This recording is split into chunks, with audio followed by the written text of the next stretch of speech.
자, 우리 오늘은 요한복음 21장을 보겠습니다. 요한복음 21장 11절로 14절을 한번 읽어보겠습니다.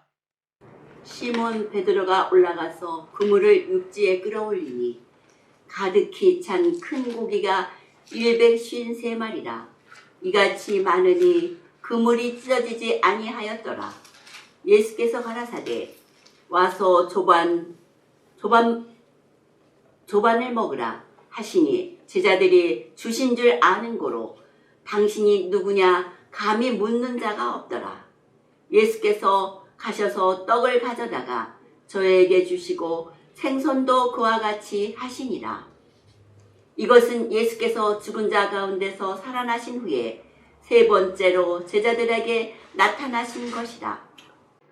우리 지난 시간에 이 잡은 물고기의 숫자 153마리에 대해서 말씀을 드렸는데, 자, 오늘은 이제 그 다음 내용인데, 그 다음 이야기하기 전에 이것은 예수께서 죽은 자 가운데서 살아나신 후에 세 번째로 제자들에게 나타나신 것이라. 이 세 번째라고 하는 거 기억하시기 바랍니다. 자, 첫 번째는 언제였어요? 첫 번째로 부활 후에 예수님을 만난 때는 다락방에서 한번 만났고, 그 다음에 또 일주일이 지나서 또 다락방에서 두 번째로 만났고, 이번에는 갈릴리에서 세 번째 만나게 되었습니다. 자, 그래서 놀라운 기적을 경험했어요. 그물이 찢어지지 않았지만 하여튼 엄청나게 많은 큰 물고기를 잡았죠. 153마리나. 자, 이제 그리고 나서 15절에 저희가 조반 먹은 후에 예수께서 시몬 베드로에게 이르시되 요한의 아들 시몬아 내가 이 사람들보다 나를 더 사랑하느냐 하시니 가로되 주여 그러하외다. 내가 주를 사랑하는 줄 주께서 아시나이다. 가라사대 내 어린 양을 먹이라 하시고. 자, 이제 이 모든 일이 끝난 다음에 예수님께서 베드로에게 개인적으로 말씀하십니다. 뭐라고 말씀하시느냐? 내가 이 사람들보다 나를 더 사랑하느냐? 이 질문이 상당히 의미가 있는 것이, 이 베드로라고 하는 이 제자는 예수님의 가장 사랑하는 제자들 중에 한 사람이었는데, 이 베드로는 요한의 제자 중에 한 사람인 안드레에 의해서 안드레의 전도에 의해서 예수님의 제자가 됐어요. 그래서 예수님의 첫 제자가 5명인데 그 5명 중에 한 명이 바로 오늘 대화를 나누고 있는 거 베드로입니다. 그렇죠? 자, 요한복음 1장에 나와요. 요한복음 1장. 베드로가 어떻게 예수님의 제자가 되었는가? 요한복음 1장 40절에서 42절. 요한의 말을 듣고 예수를 쫓는 중에 하나는 시몬 베드로의 형제 안드레라. 그가 먼저 자기의 형제 시몬을 찾아 말하되 우리가 메시아를 만났다 하고, 메시아는 번역하면 그리스도라. 데리고 예수께로 오니 예수께서 보시고 가라사대 내가 요한의 아들 시몬이냐? 장차 게바라 하리라 하시니라. 게바는 번역하면 베드로라. 그래서 이 요한의 제자였던 안드레가 그 형제 베드로를 초청해서 전도해서 예수님의 제자가 되어가지고, 예수님의 첫 제자면서 5명의 제자 중에 한 사람이 바로 이 베드로입니다. 원래는 베드로가 아니라 게바였는데 예수님께서 그를 베드로라 이렇게 부르셨어요. 자, 그런데 이 베드로가 받은 질문, 내가 이 사람들보다 나를 더 사랑하느냐?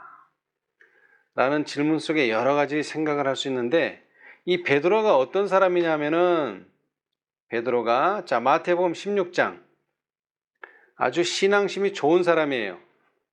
12제자 중에서도 자 마태복음 16장 14절로 17절 가로되 더러는 침례 요한이라 더러는 엘리야 어떤 이는 에레미야나 선지자 중에 하나라 하나이다. 가라사대 너희는 나를 누구라 하느냐. 시몬 베드로가 대답하여 가로되 주는 그리스도시요 살아계신 하나님의 아들이시니이다. 예수께서 대답하여 가라사대 바요나 시몬아 내가 복이 있도다. 이를 내게 알게 한 것은 한 이는 혈육이 아니요 하늘에 계신 내 아버지시니라. 예. 자 그래서 이스라엘에게 나타나셨을 때 예수님께서 어떤 사람은 침례 요한이라고도 하고 어떤 사람은 엘리야 또 어떤 사람은 예레미야 또 어떤 사람은 선지자 중에 하나 이렇게 불려질 때 시몬 베드로는 예수님을 어떻게 시인했어요? 주는 그리스도시요 살아계신 하나님의 아들이시니이다 라고 정확하게 말했죠.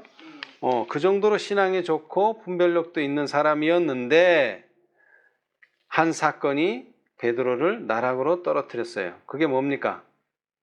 예수님을 부인하는 거죠. 그것도 한 번도 아니고 세 번씩이나. 자, 그런데 이게 더 중요한 거는 부인했다는 게 물론 중요한데 예수님이 경고를 줬어요. 분명히. 뭐 할 거라고? 네가 세 번 나를 부인할 것이다. 경고를 줬단 말이에요. 경고. 그러면 어떻게 해야 되죠? 경고를 받았으면 주의를 했었어야 된단 말이에요. 주의를. 그런데 안타깝게도 그 경고가 그대로 성취돼 버렸어요.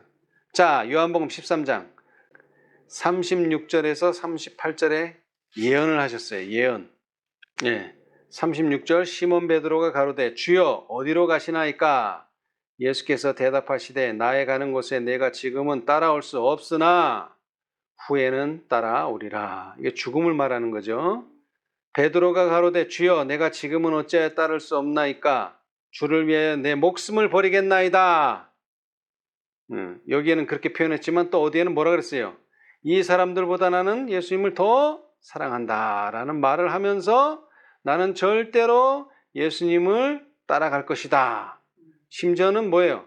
목숨도 버릴 수 있다라고 말했는데 예수님께서는 내가 진실로 진실로 네게 이르노니 닭 울기 전에 내가 세 번 나를 부인하리라. 한 번도 아니고 세 번이나 부인할 것을 예언하셨어요. 그런데 마가복음 14장 72절에 보니까 닭이 곧 두 번째 울더라. 이에 베드로가 예수께서 자기에게 하신 말씀 곧 닭이 두 번 울기 전에 내가 세 번 나를 부인하리라 하심이 기억되어 생각하고 울었더라. 그대로 성취됐죠. 그죠? 예. 자, 그런데 이 베드로 위에 이런 베드로 위에다가 교회를 지으면 돼요, 안 돼요? 안 되죠. 예. 자, 그런데 마태복음에 무슨 말씀이 있어요? 아까 우리 16장을 읽었는데 이 반석 위에 내 교회를 세우리니 음부의 권세가 이기지 못하리라 그랬는데 많은 사람은 아니고 이 천주교회가 이걸 어떻게 해석했어요? 아하, 베드로 위에 이 반석. 왜냐하면은 베드로가 뭐라 그랬어요? 반석이란 뜻이란 말이에요. 돌이란 뜻이란 말이에요. 그래서 이 베드로라고 하는 이 사람 위에다가 이 제자의 무덤 위에다가 교회를 세우면 음부의 권세가 이기지 못할 것이라고 무슨 생각을 한 거예요? 육신의 생각을 한 거죠. 육신의 생각. 예수님은 영적으로 말했는데 이 천주교회는 이걸 육적으로 받아들여서 그래서 자기네 그 바티칸의 교회 밑에다가 뭐를 갖다 놨어요? 베드로의 무덤을 딱 해놓은 거예요. 가면 있어요, 진짜로. 베드로의 무덤이. 예. 자, 이렇게 했으면 됐겠어요, 안 됐겠어요? 큰일 나죠, 큰일 나죠. 왜? 베드로가 벌써 세 번이나 예수님을 부인했으니까. 신앙을 버렸다 이 말이에요. 그렇죠? 예. 그래서 시대의 소망에 보니까 예수께서 계속해서 말씀하셨다. 또 내가 네게 이르노니 너는 베드로라. 그 베드로의 뜻이 반석이란 말이에요. 내가 이 반석 위에 내 교회를 세우리니 이렇게 했기 때문에 이 천주교의 사람들은 이 베드로 반석 위에다가 교회를 세워야 되는구나. 음부의 권세가 이기지 못하리라. 베드로라고 하는 말은 돌, 곧 구르는 돌을 뜻한다. 베드로는 교회의 터가 세워진 반석은 아니었다. 그가 저주하고 맹세하면서 주님을 부인하였을 때 음부의 권세는 그를 이겼다. 교회는 음부의 권세가 이길 수 없는 분이신 그리스도 위에 세워졌다. 분명히 말했죠. 그래서 천주교회는 어떻게 됐어요? 현재 보니까 지난 시간에도 말했지만 음녀의 어미가 되어버렸다 이 말이에요. 음녀의 어미가. 그래서 누구 위에 세워야 된다? 그리스도 위에 세워져야 된다. 자, 그래서 이 베드로의 3번 부인 때문에 오늘 우리가 보고 있는 이 장면, 예수님께서 3번이나 똑같은 질문, 내가 이 사람들보다 나를 사랑하냐, 똑같은 질문을 3번이나 한 거예요. 자, 그런데 베드로만 부인했느냐 이 말이에요. 자, 시대의 소망. 베드로만 부인한 게 아니에요. 베드로가 대표로 부인한 거지 다른 제자도 다 똑같아요. 시대의 소망 673페이지. 그래서 제자들이 다 도망간 거예요. 이제 다 버릴지라도 나는 그렇지 않겠나이다.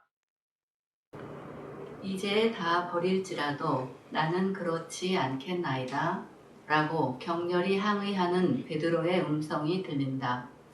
다락방에서 그는 주를 위하여 내 목숨을 버리겠나이다 라고 선언하였다. 예수께서는 이미 그가 바로 그 밤에 자기의 구주를 부인할 것이라고 그에게 경고하셨다. 이제 그리스도는 그 경고를 반복하신다.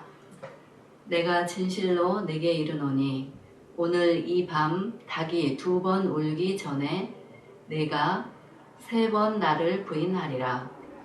그러나 베드로는 다만 힘있게 말하되 내가 주와 함께 죽을지언정 주를 부인하지 않겠나이다 하고 모든 제자들도 이와 같이 말하였다.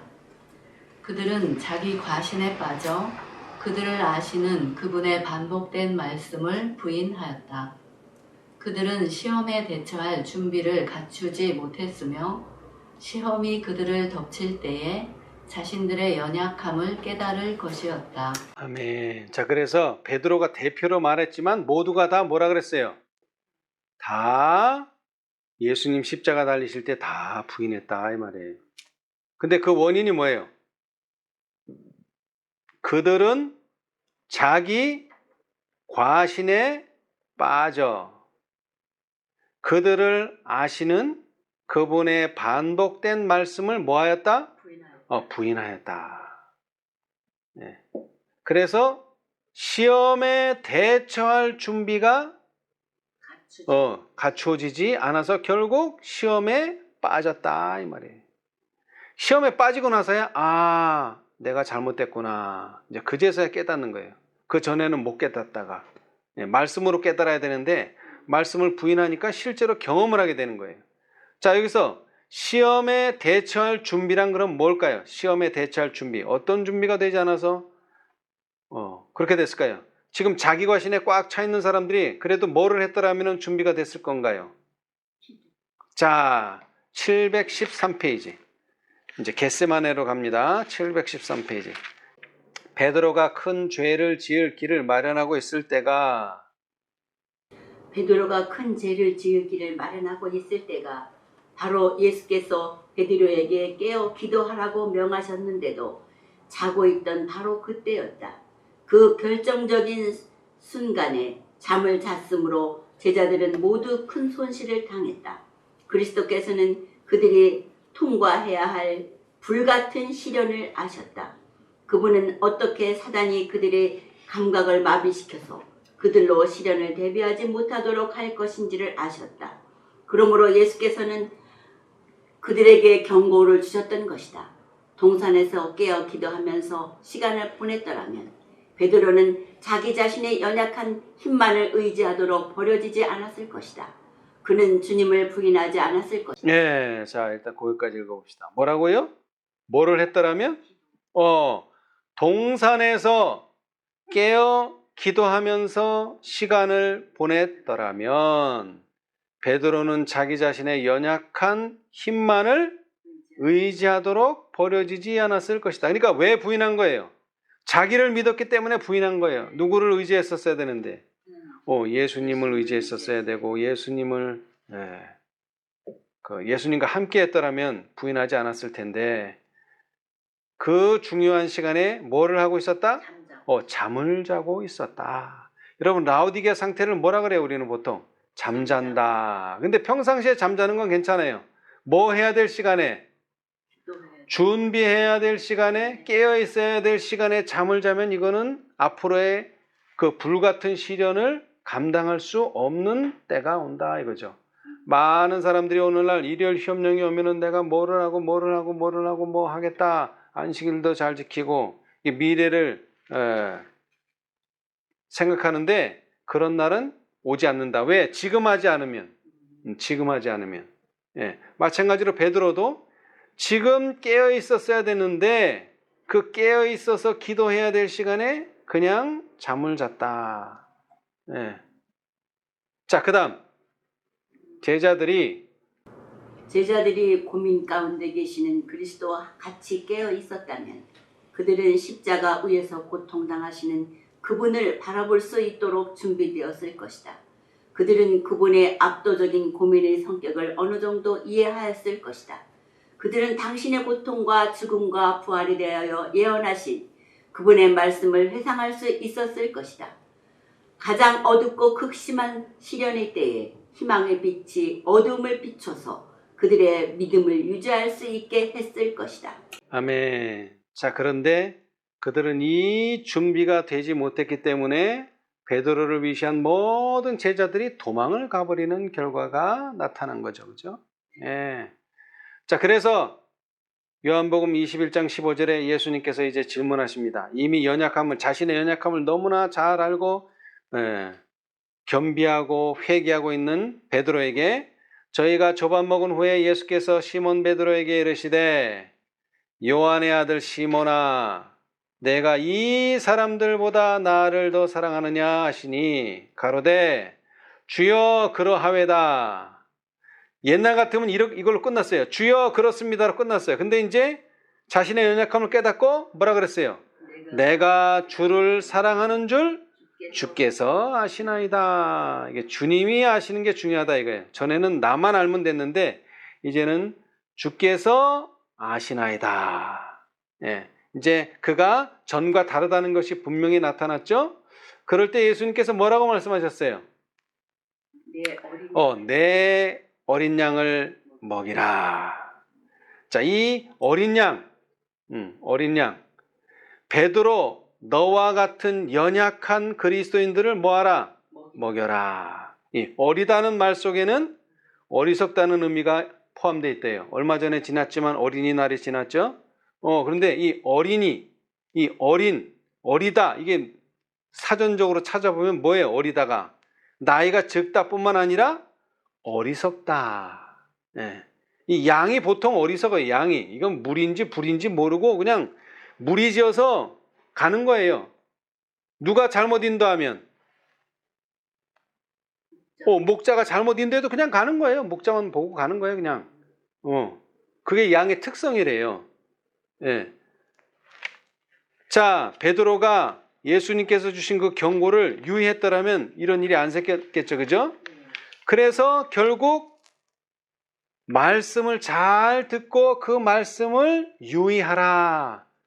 그런데 내가 그렇게 유의하지 못했기 때문에 그렇게 연약한 사람들, 어린 양을 먹이라는 말은 말씀으로 잘 양육해라. 그런 뜻이란 말이죠. 그죠? 그래서 세 번의 대답이 약간 다르긴 하지만 결국 양을 먹이라예요. 양을 먹이라. 자, 베드로 자신의 경험에서 베드로는 자신을 너무 과신했어요. 그죠? 과대평가했어요. 그러다 보니까 누가 무시되는 거예요? 예수님의 말씀이 무시를 당하고 예수님의 말씀이 부인을 당하게 되는 거죠. 자, 그럼 반대로 하자면은 예수님을 인정하고 예수님을 높이면 자기 자신은 어떻게 될까요? 반대로 낮아지고 부인하게 되는 거죠. 이것을 요한은 강조했어요. 자, 요한복음 3장 30절. 내가 높아지면 예수님은 낮아지고 내가 낮아지면 예수님은 높아지고. 예. 그는 흥하여야 하겠고 나는 쇠하여야 하리라 하니라. 아멘. 자, 그런데 여기서 중요한 게 있어요. 자, 이 말을 반대로 해봅시다. 반대. 그는 흥하여야 하겠고를 뒤에 놓고, 예? 나는 쇠하여야 하리라를 앞에 놓자고요. 자, 그럼 이렇게 되겠죠? 나는 쇠하여야 하고 그는 흥하여야 하리라. 이렇게 할 수도 있잖아요. 그죠? 근데 이건 신앙이 아니에요. 나를 낮춘다고 예수님이 높아지는 게 아니에요. 첫째는 뭐를 해야 돼요? 예수님을 높여야 돼요. 그러면 자기는 자연스럽게 어떻게 돼요? 낮아져요. 이게 제일 중요한 거예요. 근데 많은 세상에서의 겸손은 어때요? 그냥 자기를 낮추는 거예요. 자기를. 근데 그거는 진정한 겸손이 아니에요. 진정한 겸손은 예수님을 높이는 거예요. 그러면 자기 자신은 자연스럽게 낮아지게 돼 있어요. 자, 이것을 마태는 이렇게 표현합니다. 너희는 먼저 그의 나라와 그의 의를 구하라. 마태복음 6장 33절. 이것이 곧 뭐다? 그는 흥하여야 하겠고 나는 쇠하여야 하리라. 똑같은 말이에요. 자, 그 다음 마가는 또 이렇게 말합니다. 자, 이건 찾아봅시다. 마가복음 10장 42절로 45절. 예수께서 불러다가 이르시되 이방인의 소위 집권자들이 저희를 임의로 주관하고 그 대인들이 저희에게 권세를 부리는 줄을 너희가 알거니와 너희 중에는 그렇지 아니하니 너희 중에 누구든지 크고자 하는 자는 너희를 섬기는 자가 되고 너희 중에 누구든지 으뜸이 되고자 하는 자는 모든 사람이 종이 되어야 하리라. 인자에 온 것은 섬김을 받으려 함이 아니라 도리어 섬기려 하고 자기 목숨을 많은 사람의 대속물로 주려 함이니라. 아멘. 자, 마가는 어떻게 말했느냐? 섬기는 자가 되라. 그 다음에 모든 사람의 종이 되라. 이게 다른 말로 하면 뭐라고요? 너희는 먼저 그의 나라와 그의 의를 구하라. 또 요한은 뭐라고 말했어요? 그는 흥하여야 하겠고 나는 쇠하여야 하리. 똑같은 의미라는 거예요, 이게. 자, 그 다음에 마지막으로 누가는 어떻게 말했을까요? 누가복음 9장 23절. 또 무리에게 이르시되 아무든지 나를 따라오려거든 자기를 부인하고 날마다 제 십자가를 지고 나를 쫓을 것이니라. 아멘. 자, 이 말을 누가는 어떻게 했다고요? 자기를 부인하고 날마다 자기 십자가를 지고 나를 쫓으라. 이게 똑같은 말이에요. 섬기는 자가 되라. 모든 사람의 종이 되라. 그 다음에 너희는 먼저 그의 나라와 그의 의를 구하라. 그는 흥하여야 하겠고 나는 쇠하여야 하리라. 똑같은 말이라 이거예요. 그죠? 이 네 사람이 다 똑같은 말을 한 거예요. 누구처럼? 예수님처럼. 그런데 베드로는 거기에서 실패했다 이 말이에요. 그래서 다시 3번 실패했기 때문에 3번 질문하는 거예요. 내가 여기 있는 사람보다 나를 더 사랑하느냐? 예. 그렇죠? 네. 예. 자, 두 번째 질문도 똑같은 질문이에요. 16절. 요한복음 21장 16절. 또 두 번째 가라사대 요한의 아들 시몬아 내가 나를 사랑하느냐 하시니 네, 대답이 또 똑같죠? 주여 그러하외다. 내가 주를 사랑하는 줄 주께서 아시나이다. 가라사대 내 양을 치라 하시고. 예. 자, 주께서 아신다는 게 제일 중요해요. 주께서 아신다.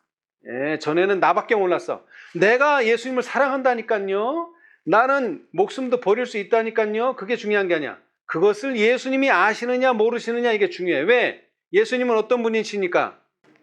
자, 우리도 그런 말 하잖아요. 네 말은 못 믿겠어. 네가 말해봐. 네가 말해봐야 네는 누구예요?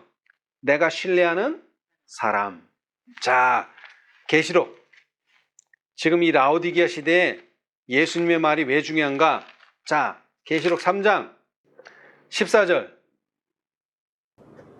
라오디게아 교회의 사제에게 편지하기를 아멘이시오 충성되고 참된 증인이시오 하나님의 창조의 근원이시니가 가라사대. 자, 거기서 제일 중요한 거. 참된 뭐? 증인. 참된 증인. 증인. 예. 증인은 뭐 해야 되죠?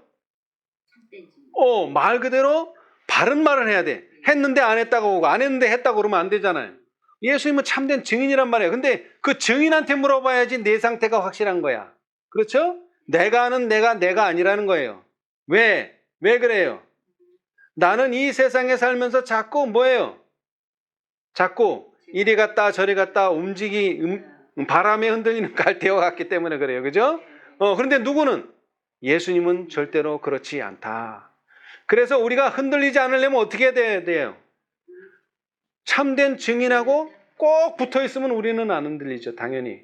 자, 그래서 베드로도 내가 왜 예수님을 부인했는가? 예수님을 내가 쫓지 않았기 때문이다.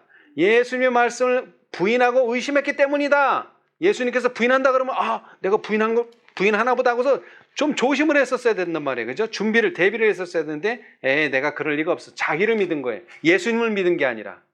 그 결과예요. 자, 그래서 또 말씀하십니다. 이번에는 내 양을 치라. 내 양을 먹이라나 어린 양을 먹이라나 어린 양을 치라나 다 똑같은 말이에요. 좀 다르게 표현하셨을 뿐이지. 자, 여기서도 뭐예요? 양을 치라 또는 먹이라. 뭐가 필요하다는 거예요? 꼴이 필요하다는 거예요. 양이 뭘 먹죠? 양의 음식을 뭐라 그래요? 꼴. 푸른 초장에. 왜 우리를 푸른 초장에 넣으세요? 거기는 꼴을 먹기 위해서. 먹어야 될 꼴이 있어요. 자, 베드로도 예수님께서 경고하셨던 그 말씀을 유의했더라면 이런 결과가 안 생겼죠. 근데 말씀을 유의하지 않은 거예요. 꼴을 유의하지 않은 거예요. 먹지 않은 거예요. 예수님께서 주신 꼴을 먹지 않은 거예요. 자, 세 번째 질문도 똑같아요. 17절. 세 번째 가라사대 요한의 아들 시몬아 내가 나를 사랑하느냐 하시니 주께서 세 번째 내가 나를 사랑하느냐 하심으로 베드로가 근심하여 가로되 주여 모든 것을 아시오매 내가 주를 사랑하는 줄을 주께서 아시나이다. 예수께서 가라사대 내 양을 먹이라. 아멘. 자, 그런데 여기서 중요한 게 하나 있어요. 자, 양을 먹이는 것까지는 좋은데 누구 양이에요? 이 양이. 양의 소유가 누구야? 예수님이에요. 예수님. 근데 어떤 사람들은 보면 자기 양인 줄 아는 사람들이 있어. 자기 양. 예? 자기 양처럼 생각하는 사람들이 있어. 자기 양 아니에요. 절대로. 이건 예수님의 양이에요.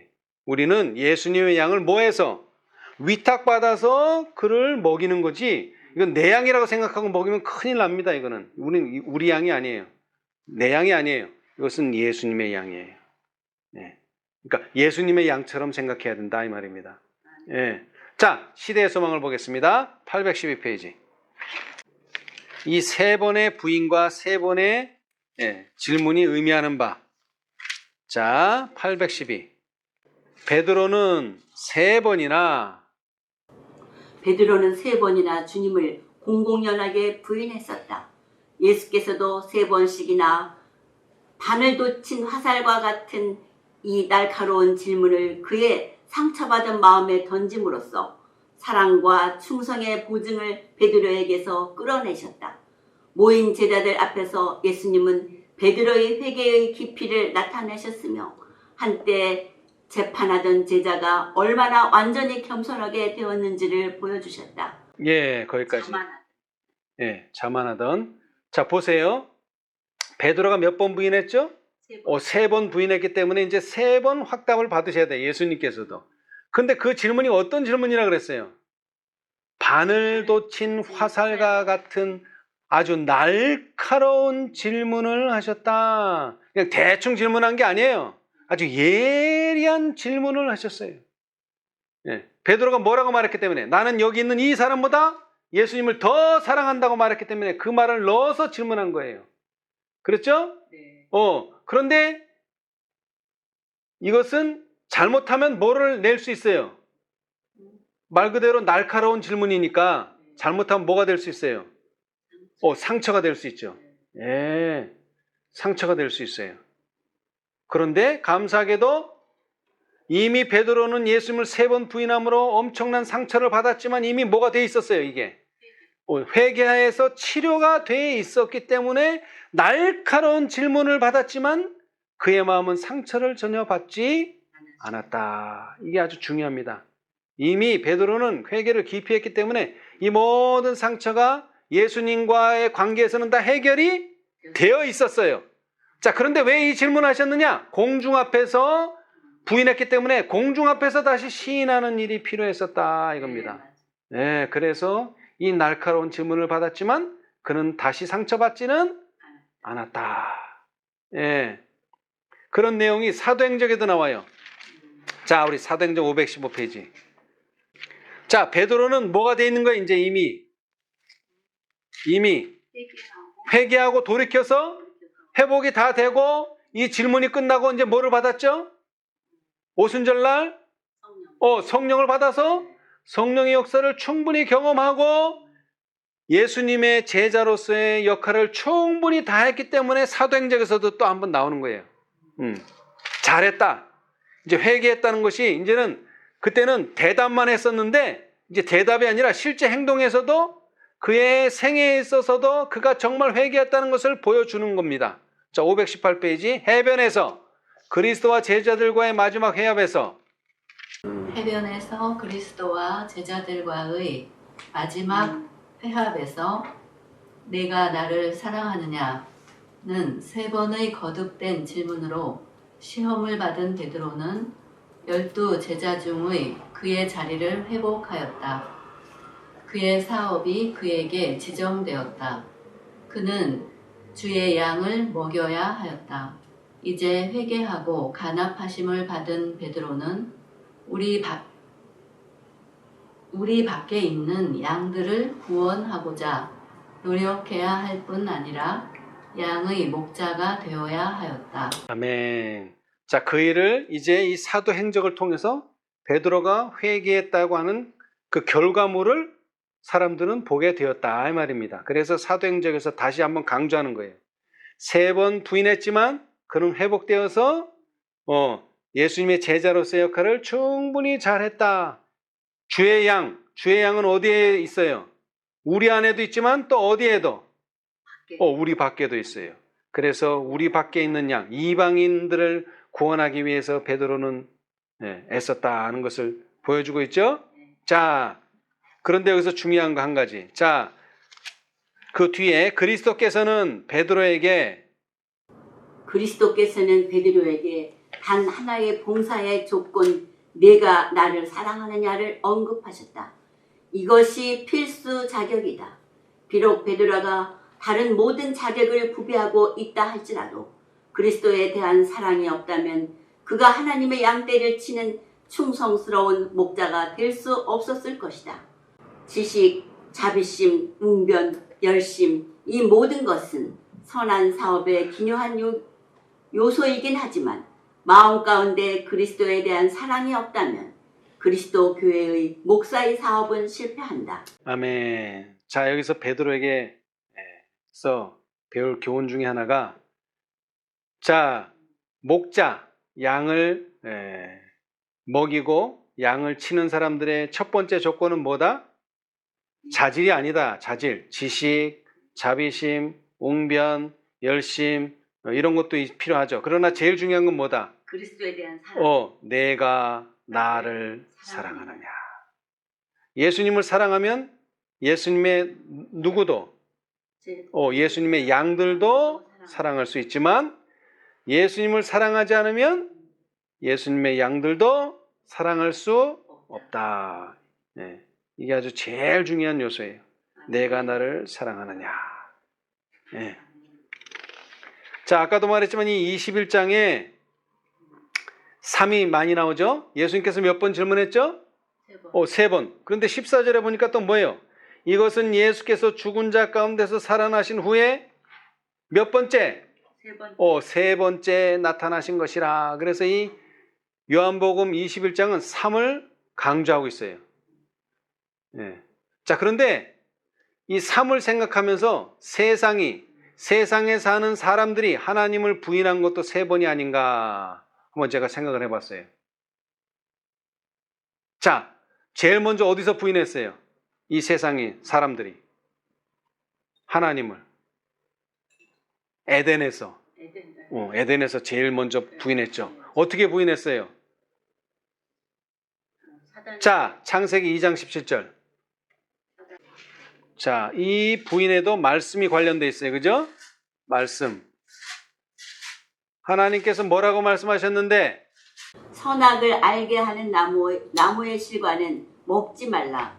내가 먹는 날에는 정령 죽으리라 하시니라. 아멘. 자, 뭐라고 말씀하셨어요? 먹지 말라.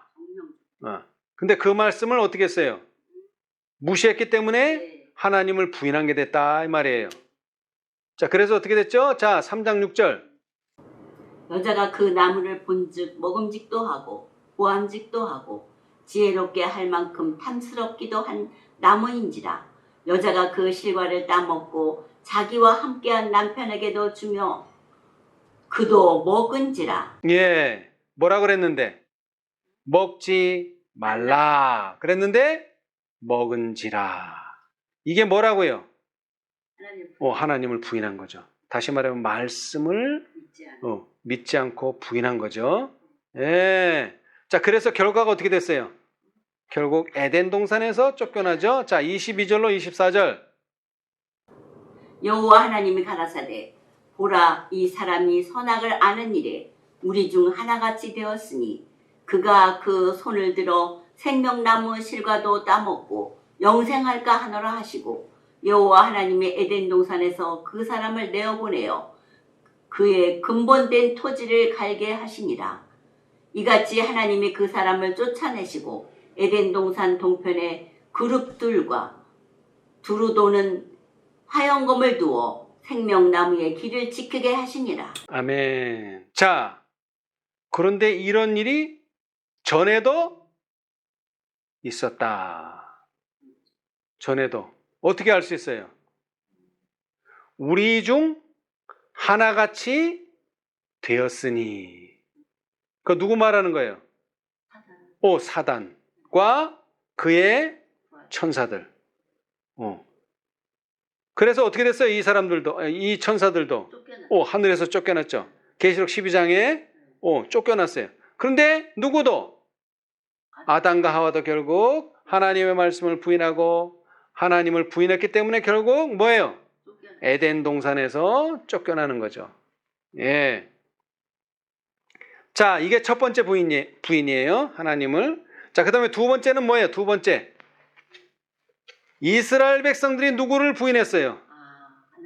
예수 그리스도를 부인했죠. 자, 사도행전 3장 13절에서 15절. 아브라함과 이삭과 야곱의 하나님 곧 우리 조상의 하나님이 그 종 예수를 영화롭게 하셨느니라. 너희가 저를 넘겨주고 빌라도가 놓아주기로 결안한 것을 너희가 그 앞에서 부인하였으니 너희가 거룩하고 의로운 자를 부인하고 도리어 살인한 사람을 놓아주기를 구하여 생명의 주를 죽였도다. 그러나 하나님이 죽은 자 가운데서 살리셨으니 우리가 이 일의 증인이로라. 아멘. 자, 이스라엘 백성이 누가 말한? 아브라함과 이삭과 야곱의 하나님이 말한, 그리고 그 조상들이 섬겼던 예수를 영화롭게 했는데 자기들은 그 예수를 죄인 취급해서 살인자는 오히려 놓아주고 거룩하고 의로운 예수님은 부인하고 죽여버렸다 이 말이에요. 그 결과가 뭐예요? 그렇게 한 결과 돌 하나도 돌 위에 남지 않는 예루살렘의 완전한 멸망. 예루살렘이 멸망한 거예요. 이게 두 번째 부인이에요. 하나님은. 자, 이제 세 번째 부인은 뭐예요? 이제 이번에는 성령을 거스리는 거예요. 성령. 자, 누가복음 12장 10절. 누구든지 말로 인자를 거역하면 사하심을 받으려니와 성령을 모독하는 자는 사하심을 받지 못하리라. 아멘. 자, 세 번째 하나님의 거절은 바로 성령을 거역하는 겁니다. 예, 성령을 거역하는 거예요. 그러면 사하심을 받지 못한다. 자, 각시대 대쟁투 614페이지. 주님께서 성소를 떠나실 때 주님께서 성소를 떠나실 때 이 땅의 거민들에게는 암흑이 덮인다. 이처럼 두려운 시기에 의인들은 중보자 없이 거룩하신 하나님 앞에서 살아야 한다. 악인들을 두르고 있던 억제는 제거되고 사단이 마침내 회개하지 않은 자들을 완전히 지배하게 된다. 하나님의 오래 참으심은 끝났다. 세상은 하나님의 은혜를 거절하고 그분의 사랑을 멸시하고 그분의 율법을 유린하였다. 악인들은 그 은혜 시대에 주어진 기회를 잃어버렸고 계속적으로 거절당한 하나님의 영은 마침내 거두어졌다. 아멘. 자, 뭐라고요? 예, 악인들은 그 은혜 시대에 주어진 기회를 잃어버렸고, 왜? 은혜 시기가 끝났으니까. 주님께서 성소를 떠나셨다는 말은 뭐라고요? 은혜 시기가 끝났다. 근데 그 은혜 시기가 끝났다는 말을 다른 말로 하면 하나님의 영은 마침내 거두어졌다. 그러니까 성령이 없는 거예요. 그럼 어떻게 돼요? 완전히 사람들이 완전히 악인이 되는 거예요. 완전히. 왜? 악인들을 그래도 지금은 세상이 이렇게 돌아가는 게 악인들을 누르고 억제하는 성령의 역사가 지금은 있단 말이에요. 그런데 이게 억제가 없어지면 완전히 홍수가 되는 거예요. 말 그대로 홍수. 죄악의 홍수가 되는 거예요. 예, 수문이 열리는 거예요. 말 그대로 수문이 열려요. 그 모든 것을 막아두고 억제했던 그 가마력이 없어지니까, 하나님의 영이 없어지니까 완전히 이거는 악인의 세상이 되는 거죠. 이거 엄청난 세상이 되는 거죠. 예. 자, 이제 그 다음 읽어봅시다. 하나님의 은혜로 보호를 받지 못하기 때문에 그들은 악한 자 마귀에게서 방어되지 못한다. 사단은 이 땅의 거민들을 최후의 큰 환난 가운데 빠뜨릴 것이다. 하나님의 천사들이 인간의 감정의 거센 바람을 막아주지 않으면 각종 투쟁의 요소들이 쏟아져 나올 것이다. 온 세계는 옛날 예루살렘을 휩쓸었던 것보다 더 무서운 폐허를 나타낼 것이다. 아멘. 자, 이스라엘 백성이 예수님을 부인했을 때 예루살렘이 어떻게 됐다고요? 완전히 폐허가 됐죠. 이제 마지막으로 예수님 오시기 직전에 성령이 거두어지면 무슨 결과가 일어난다고요? 온 세계는 옛날 예루살렘을 휩쓸었던 것보다 더 무서운 폐해를 나타낼 것이다. 네. 자, 그래서 은혜의 시기가 끝난다는 건 무슨 뜻이라고요? 하나님의 영이 거두어지는 것이다. 자, 그러면 또 하나님의 영이 거두어졌다는 건 또 무슨 뜻일까요? 하나님의 영이 거두어졌다. 하나님의 영이 거두어졌다. 자, 각시대 대쟁투. 물론 세상이 끝나죠. 하나님의 영이 거두어지면 그건 결과고, 하나님의 영이 거두어졌다는 것은 무엇을 말하는가? 431페이지. 각시대 대쟁투 431페이지. 인류는 하나님께서 자비로서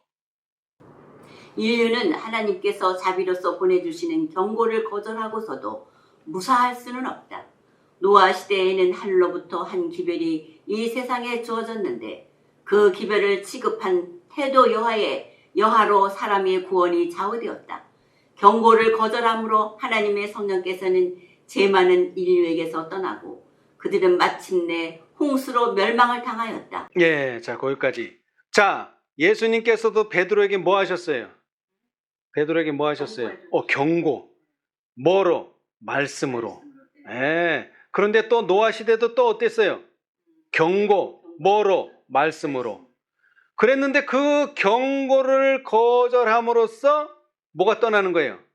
하나님의 성령께서는 죄 많은 인류에게서 떠나버리고 세상은 어떻게 된 거예요, 이제?